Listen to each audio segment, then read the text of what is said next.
അച്ചോളി തമ്പു എന്ന് പറഞ്ഞ തച്ചോളി അമ്പു അങ്ങനെ ചെയ്യല.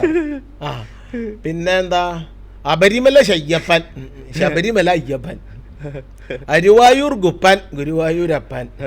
അപ്പം ഇങ്ങനെ ഇത് സ്വത ചൊറിച്ചുമല്ല സ്വത തെറി പറയാനും ഉപയോഗിക്കുക. നമുക്ക് തന്നെ സർഗാത്മകമായിട്ട് ഉപയോഗിക്കാം. അതായത് നല്ല കാര്യങ്ങൾ പറയാൻ, നല്ല കാര്യങ്ങളും ചൊറിച്ചുമല്ലോ. ഇപ്പൊ സജീഷ് കുട്ടനെല്ലോർ എന്ന് പറഞ്ഞാൽ കുജീഷ് സട്ടനെല്ലോർ അങ്ങനെ ചെല്ലാലോ, അങ്ങനെ ചെല്ലാം, അങ്ങനെ പറയാം. അപ്പൊ ഈ നിലയ്ക്ക് മലയാളി ആയിരിക്കും.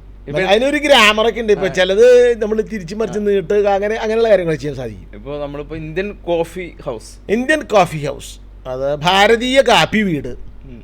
ഇപ്പൊ ഭാരതീയ എന്ന് പറഞ്ഞൊരു ഭാരത് ഹോട്ടൽ ഉണ്ടല്ലോ, ഭാരത് ഹോട്ടലുണ്ട്. അപ്പൊ ഞാൻ ഇപ്പൊ ഭാരത യുദ്ധം എന്ന് പറഞ്ഞാൽ എന്താണ്?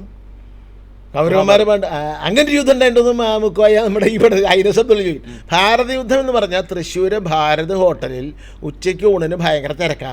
അവിടെ സീറ്റ് കിട്ടാൻ വേണ്ടിയുള്ള യുദ്ധമാണ് ഭാരത യുദ്ധം.